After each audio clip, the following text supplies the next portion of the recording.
Comic Crook fam, what's going on? It's been a little bit, and we want to say happy belated Halloween to all our spooky people. And for all my Irish family out there, happy Samhain. You know, that's a lot of people don't actually on Nerdy Bones, our other channel. I did the history of Halloween. Halloween's actually an Irish holiday that was brought over. Wow, man. Well, just real quick before we get rolling, the jack-o'-lantern. I'm just going to give it a little quick tidbit and we'll get rolling. Yeah. So, your jack-o'-lantern, it was an Irish thing back in the day. They used to carve turnips because there was this myth of a serial killer named Jack. And you would put a carved turnip on your fence post and he would stay away. And then Irish immigrants came over and there was no turnips, so they carved pumpkins. And holy shit, yeah, that's crazy. Yeah, and it became the jack-o'-lantern. It was to keep the spirit of the serial killer away. Wow, that's really cool, man. Yeah. That's really cool. All right, so let's get it rolling, bro. So today we're going to kind of discuss some really cool things as far as we were thinking about what is pop culture to us, right? And what is our experience with it within pop culture.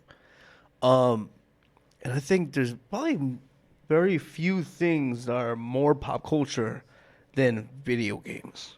And I was lucky. I got to grow up in the heyday of video games. Yeah. I got to grow up with Atari, ColecoVision. I got to have Do your research. Yeah, I got to have that shit where you had to have you had to plug into your aux output, and then you were lucky if you got more than one controller because of the inputs and outputs in your tube TV. Holy shit! So yeah. For me, we've got a list going on, but for me, video games was it was pretty amazing because it was all 2D, it was all side scrollers. Yeah, it was there was no saving. We'll get into Mario Brothers, but once you started a game, when you stopped, you had to start from the beginning again. Right? Yeah. The thing is, I think what really hit me as my first experience, because we were slightly talking about it. So my first system I ever got to put my hands on and kind of play was the Sega Genesis, right? Right. And one of the first games I got to play was X-Men. X-Men. It was X-Men. So the thing that was really cool is obviously I already discussed with you. I was really into the comics and stuff like that. And the first comic I owned was the New Mutants, but that's not the first. I remember you bringing that up. Right, Yeah. so that wasn't the first comic I've ever read. You know what I mean? But so I was really into comics, and then this is also at the time where the X-Men cartoons were really popular. Yep. So it was Sorry. The fucking theme song is so iconic, it's ridiculous. But I think the most the epic thing about that was getting to see those characters move and kind of under do the combat. Control. And they looked it looked like the comics, man. It looked like moving 2D comic book characters, and it was really well done, and it holds up, man. I'll say it holds up. Yeah, well, like I said, it was all 2D side scroller. Yep. But dude, we were happy to have that shit because I remember my dad back in '91. I bought a Nintendo Entertainment System, an NES. I earned it through chores and being a good boy. It was $700. Jeez. This was back in 1990, and this came with 2 controllers, a light gun, and Mario Brothers and Duck Hunt. Wow. So to move forward to X-Men, who did you like to play the most in that first X-Men game?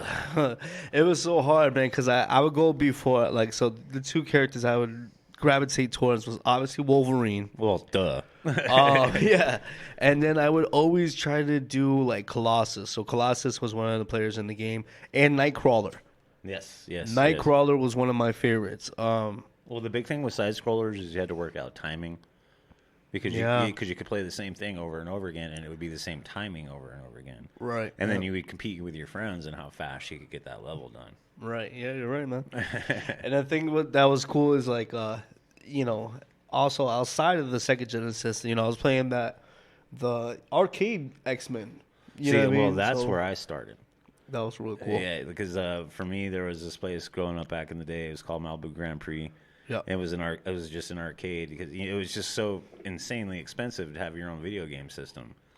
So you would go up to the arcade and put your quarter on the deck for, we called it putting your quarter on the deck for, like, let's say you lost and, okay. You're up next. You got to step back and, like, I remember standing there just hours and hours of, like, next person in line stands up and puts their quarter on deck. Like, so, like, whoever loses has to step back and this person gets to put their quarter in. Right, yeah. So, like, we'll get more into that, but no, it's a whole experience, man. I can kind of piggybacking off what you said. I used to go to New York a lot, right? And I used to be. This is kind of like a really nice, special thing that's connected to a video game I really enjoy.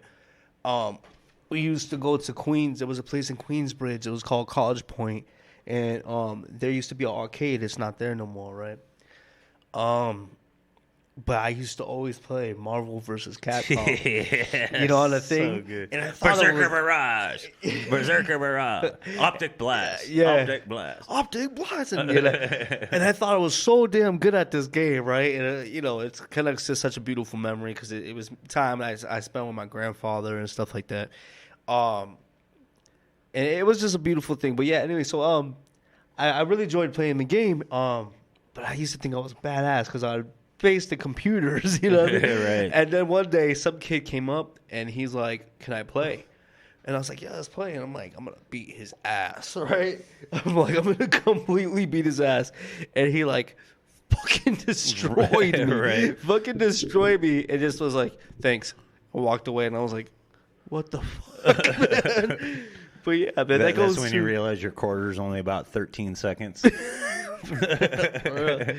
But yeah, man. So video games do contain tons of awesome memories. As far as like, you can even think back to some of the time periods that these games come out, and you say, "Oh shit!" I remember that year. Not to like derail, but the big thing for me is like, I was born in '82. Yeah. The big thing for me, VR fucking blows my mind.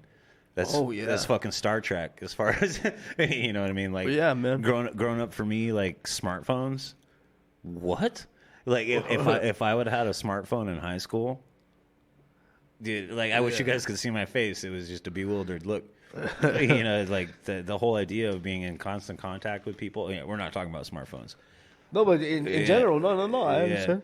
But it's just to the technology today. I'm about to be 40 years old. The technology from when I started playing video games till now.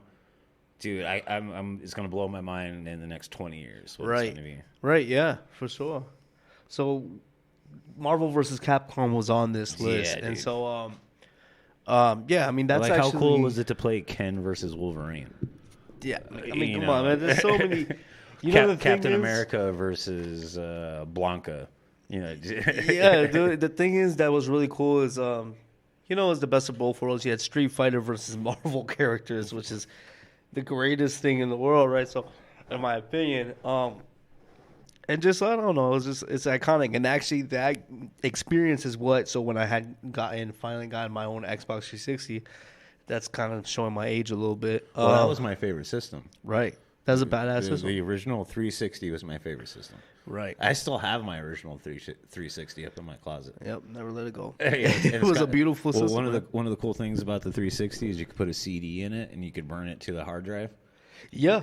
Yeah. I like every time I've plugged it up to my TV and like, shit, this is what I was listening to 20 years ago. Yeah. I still listen to mostly the same stuff. But yeah, man, that's what inspired me to so. For a little bit, obviously a lot of people know I'm from Massachusetts. I kind of discussed that. I think we discussed it a little bit. Yeah.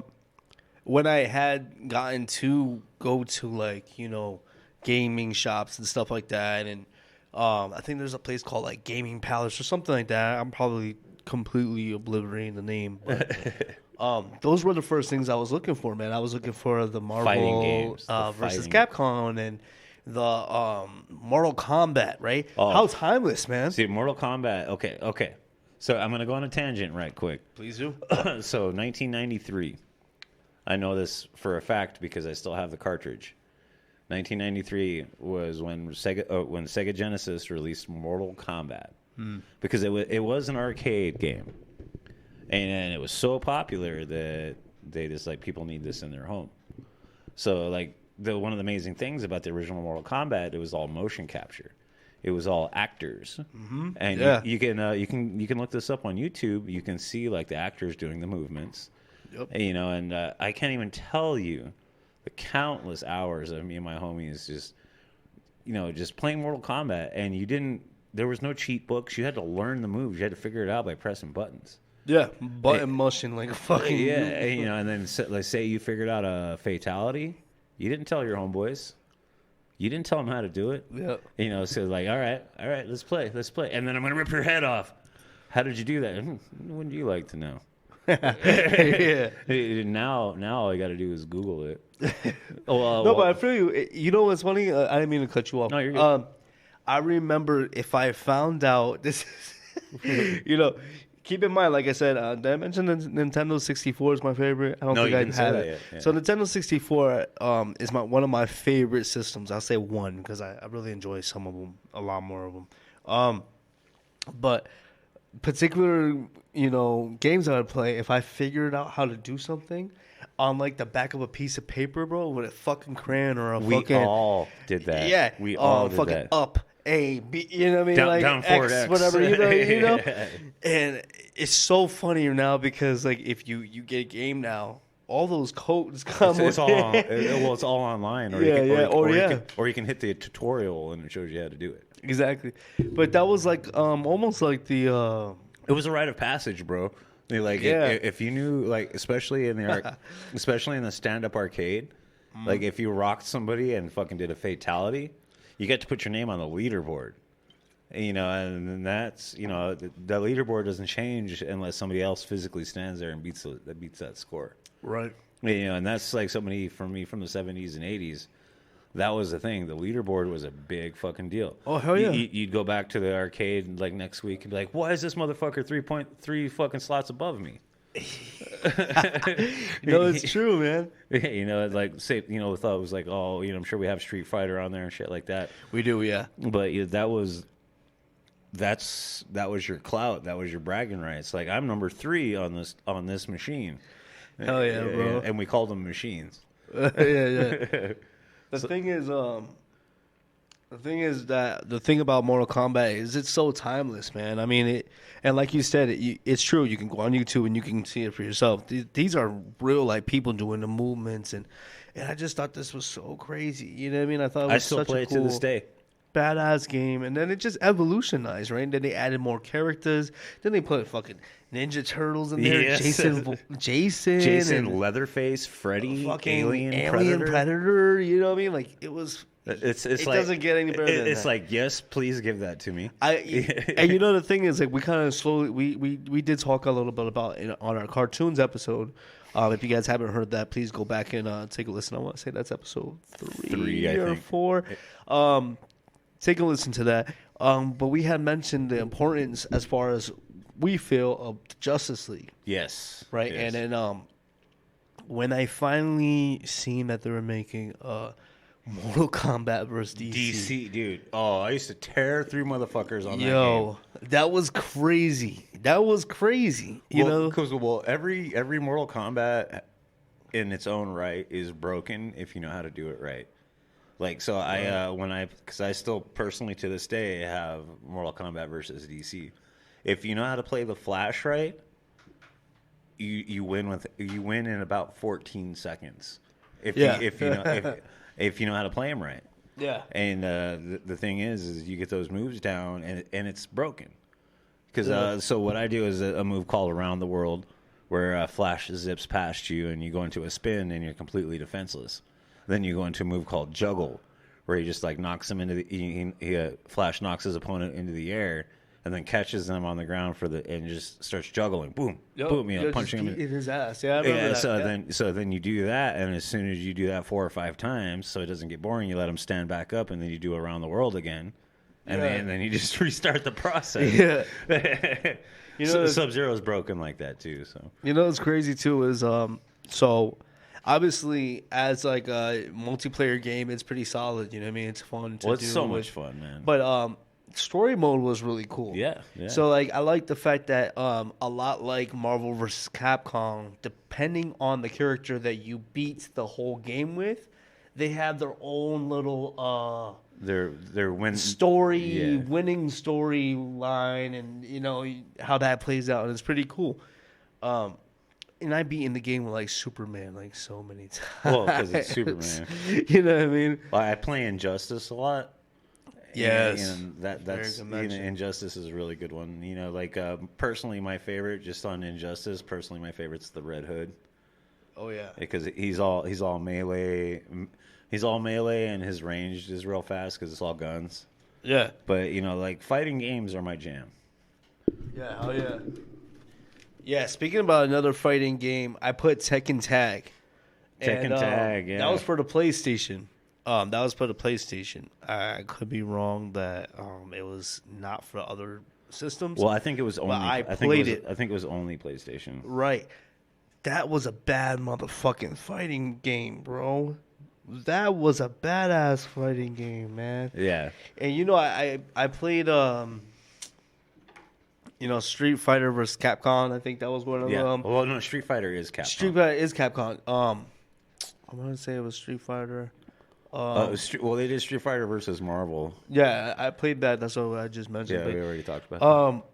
But yeah, I mean, it had the same. The big thing is when you get a character down, you know, like you feel so fucking undefeated, feel so unbeatable until you come across somebody else that has. I swear, bro. You know what? I fucking hate it every time somebody chose him against me.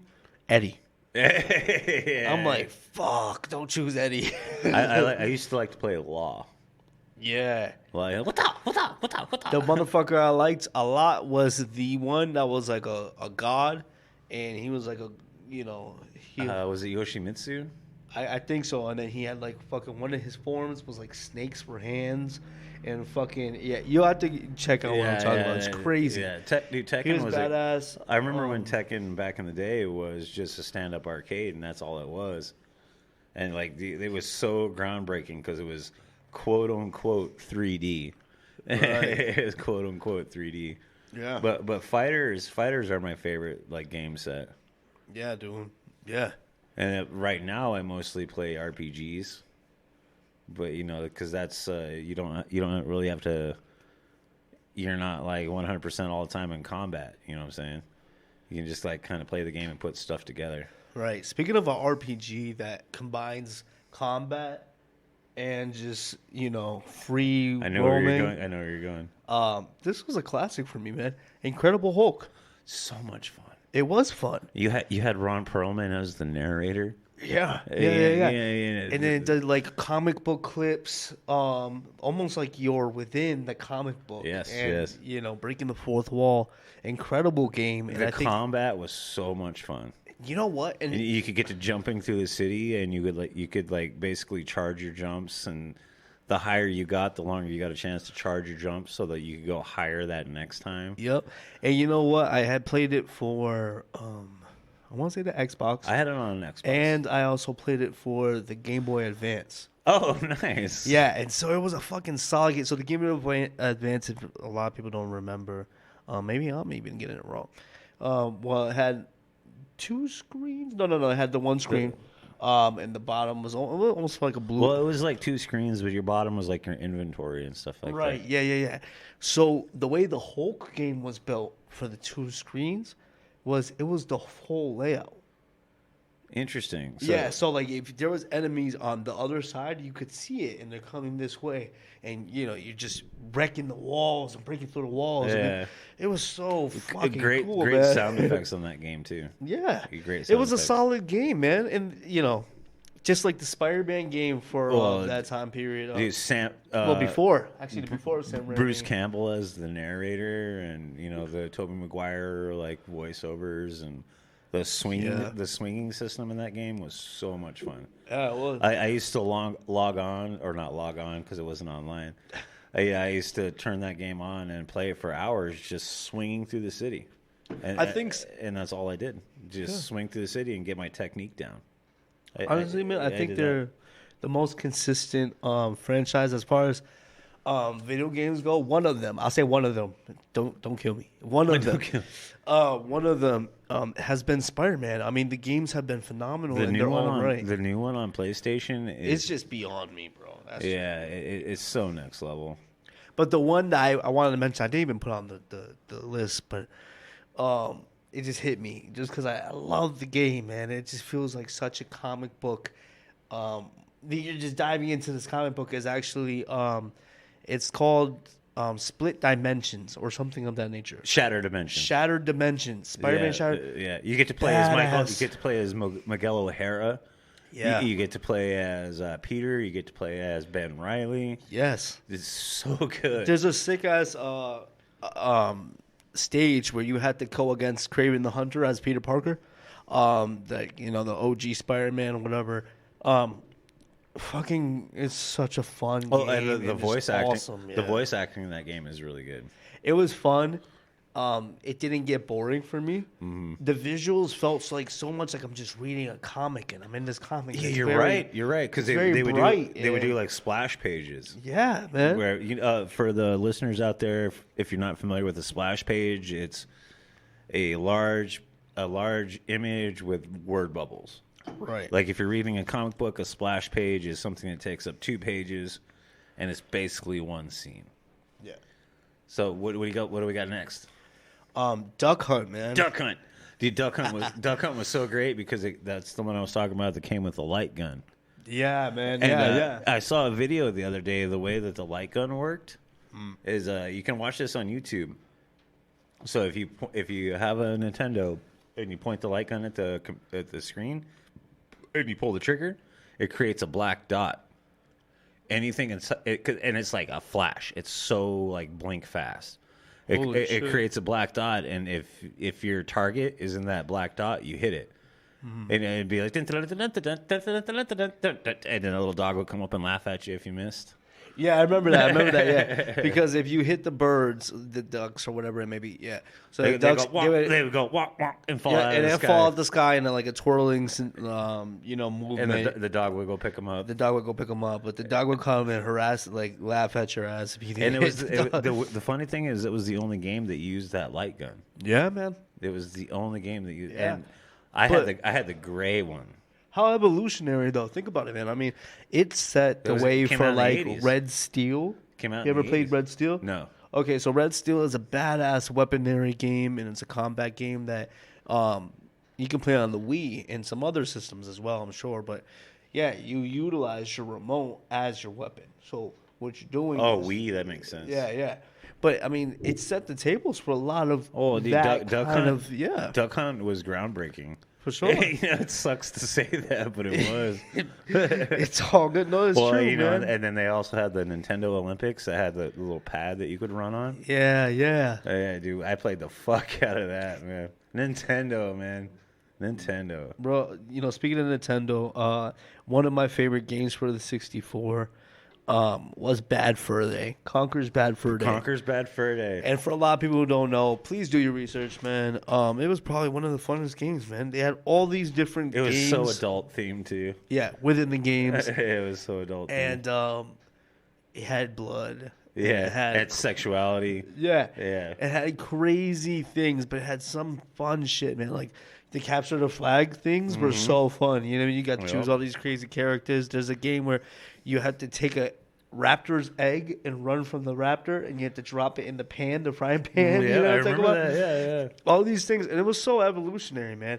And it just came to my head, and this is really kind of off. I think it was either the Sega or the Nintendo 64. One of the coolest games that I remember was the Star Wars Phantom Menace racing game. Oh, so much. The pod racing game. Yeah, man. Dude, do you remember that shit? I had that on 64. Yeah. Okay, so 64. Yeah. You could build your own pod racer. Yeah. You could go do specific tracks. And the sound effects are so great because it was like bum, bum, bum, bum, bum, bum, bum, bum, bum, Yep. And I feel like the fan favorites, as far as like who you chose, Sebulba was the fucking asshole who was yelling at Anakin. Sebulba. Yeah, Sebulba. And then Anakin. Obviously. Yeah, man. It just hit me. I played the fuck out of that game. That game was the shit, bro. But like I remember when I got that, I was like maybe 19. Right. You know, and I like clicked it into my console. Hit the, you know, with the 64, you clicked it in and had to turn it on. And it come on like, dun, and then dun, dun, dun, dun, dun. Yep. Like, hell yeah. Listen, if you don't know the struggle of taking a cartridge out, and if you don't know what that sound meant, You're not old enough to be listening to the show. You're kind of lucky, but at the same time, you're not very lucky.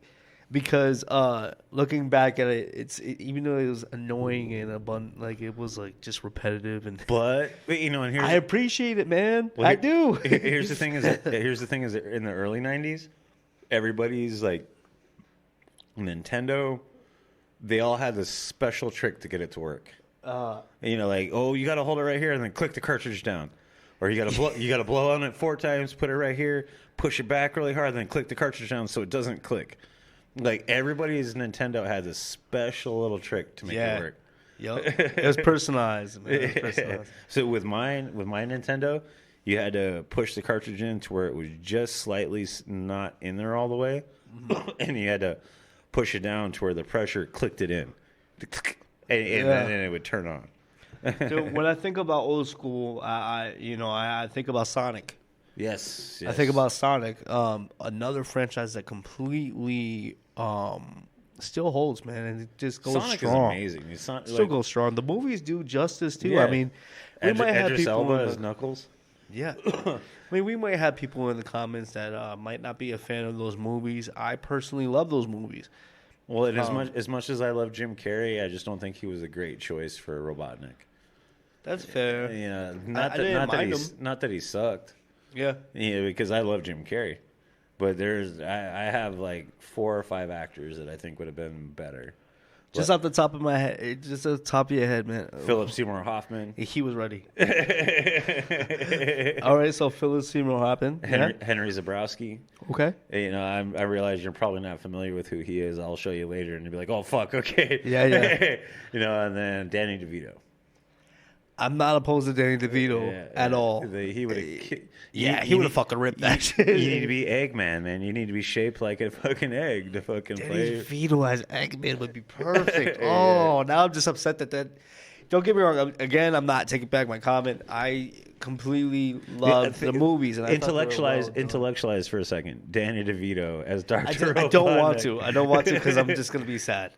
That's a missed opportunity. Hey, multiverse of Sonics. Yeah. Danny DeVito as fucking the Eggman, please. Yeah, man. All right, man. So I'm sitting here looking at a pretty decent list, man. And I think after saying Sonic, this kind of seems very obvious that I was going to mention this. Mario Bros. Dun, dun, dun. I've got a phone call that I'm not going to answer. Hold on, guys. Who the fuck is this? Not interested. All right, go ahead. I have no idea. I don't know. Keep going. Well, anyways. You guys have our attention. Yeah, that's why I hung up. I was like, who the fuck is that? Comic Crook Family. We love you. We appreciate you. And thank you guys for tuning in on each of these, man. I know that sometimes we're not necessarily as consistent as we should be. We're trying to do our best. And we both work full-time jobs, have families, you know, and we're like, our ultimate goal is this is our job. Ultimately, man, and this cannot happen without you guys. Yeah. And as much as we want to do, we've been getting great downloads too, bro. We've been getting great downloads. Thank you guys. I can't thank you guys enough. I want to actually take this time to just talk a little bit about. So we're going off the topic a little bit, but we need to. So what? we need to talk to you guys. Thank you guys so much for all the commentary on the Torrance versus Lecter. Yes, dude. Thank you guys for such the interaction. We love it, man. We love hearing from you. I realized I dropped the ball on that one as far as, but you know, we've got a couple really cool ones down the pike. Some really interesting ones. The one that I've been hitting up my homeboy here, the one that I really want to do is Lobo versus Wolverine. And I want you guys, if you guys feel so inclined, chime in.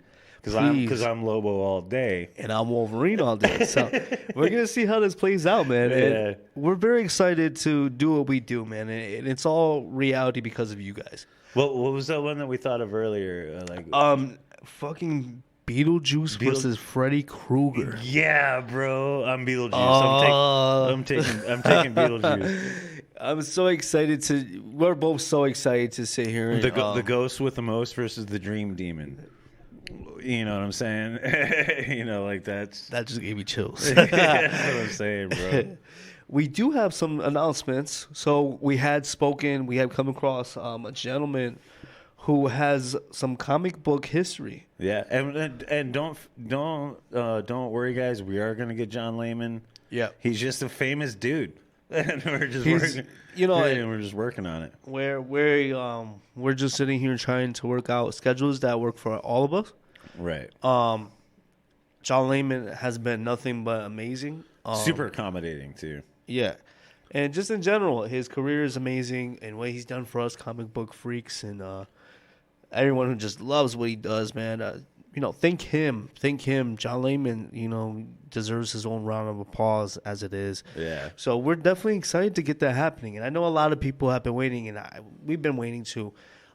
2 months now. Yeah, but I mean, well, it just needs to be. It's been timing, and it just needs to be perfect timing for everybody involved. It will happen, you guys. It will happen.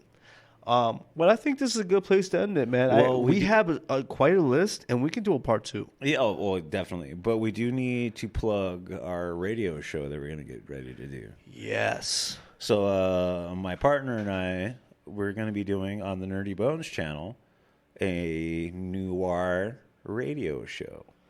Sound effects, different voices. We're calling this Tales from the Shadows, or Stories from the Shadows. So this is going to be a radio show. It's all voices, it's going to be probably 5 to 10 minutes at a time. Right. And it's going to be about a serial killer being chased in the 1920s to 1930s. Right. By an Irish detective. So there's many twists. We have so many fucking dope ass ideas. Many twists, many turns. Yeah.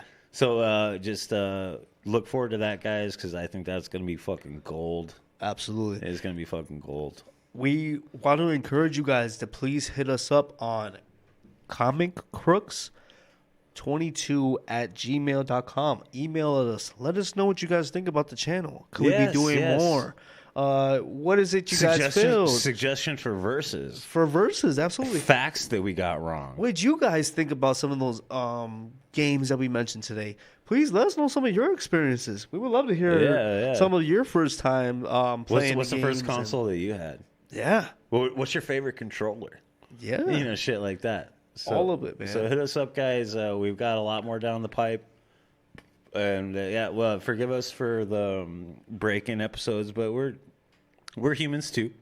But we love you guys, and we appreciate you listening. Absolutely. And like we always say, our page is your page. Yep. So on that note, we will see you in the next episode. Thank you again so much. And we're out.